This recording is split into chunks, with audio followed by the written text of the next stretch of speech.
When we put Alex to bed every night, I tell her I love you no matter what. It's easy to say it, especially when she's cute and cuddly and quiet. It's a lot harder to mean it, especially when she's sleepy and stubborn and screaming. And I say I love you no matter what over and over precisely because I know it's a difficult promise. I can only imagine the ways that Alex might test our love over the years. I can only imagine the complexity of parenthood, the many possible causes of stress and anger and heartbreak. So I say I love you no matter what, as much for myself as for her. It's a sort of mantra, a sort of prayer for patience and grace as I brace for impact. And I'll need to keep teaching myself to say it because unfailing love is so hard to come by.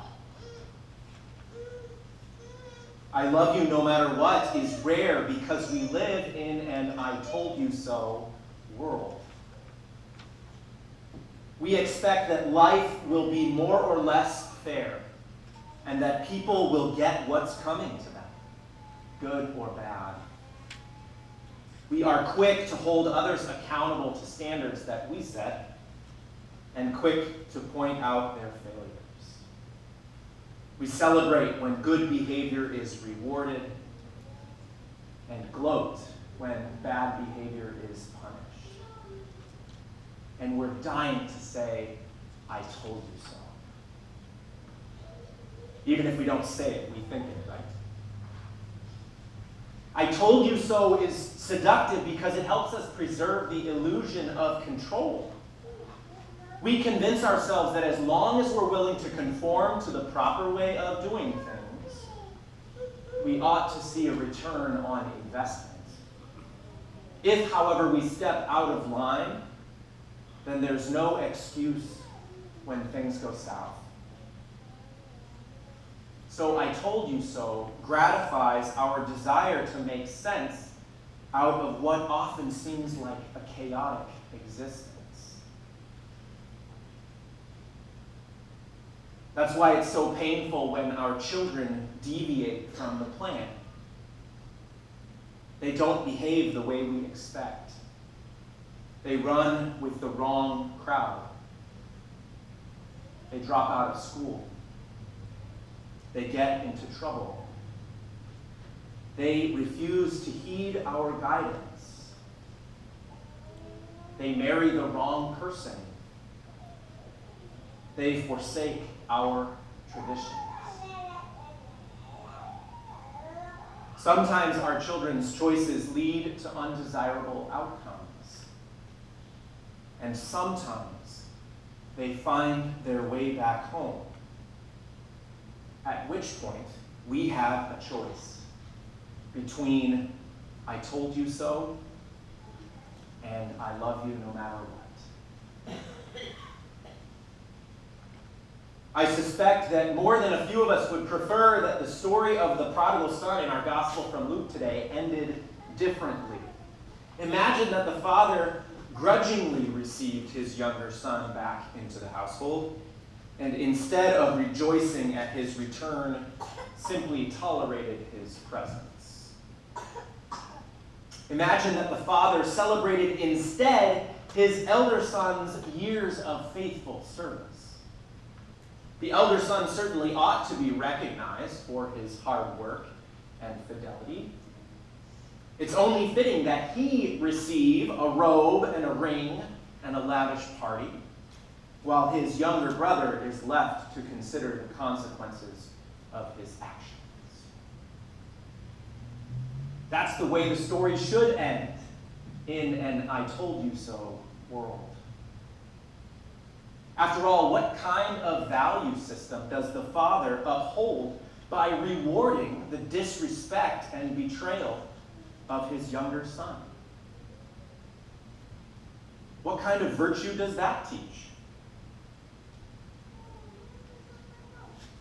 the extravagance of the Father's grace, the abandon with which he embraces his wayward son is meant to surprise us, even to offend us.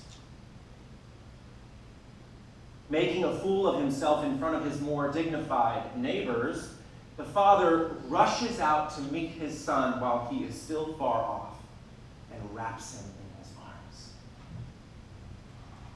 He interrupts his son's well-rehearsed speech, calling for the finest clothes and the most abundant feast.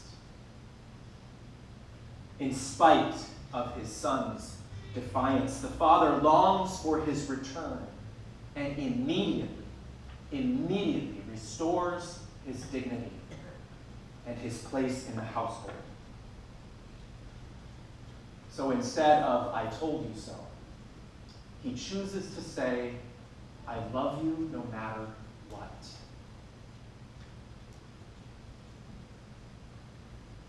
We may live in an "I told you so" world, but God is an "I love you no matter what" God. It is God's nature to seek the lost and celebrate our homecoming, our reconciliation. There is no defiance, no rejection, no sin that can separate us from the love of God. And we are forever welcome in God's presence and in the presence of all of God's broken, beloved children.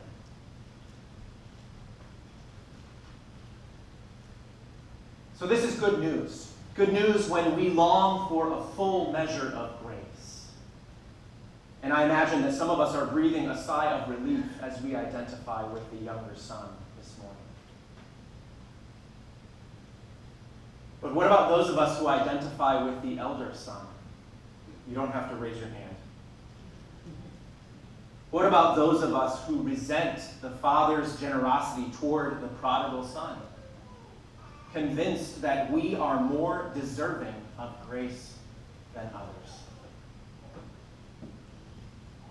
The good news is that God also rushes out to meet us in our self-righteousness, and faced with our defiance, extends to us the same promise of grace. "Child, you are always with me, and all that is mine is yours." The good news is that when we prefer judgment over mercy, when we resist grace, God invites us to the celebration anyway.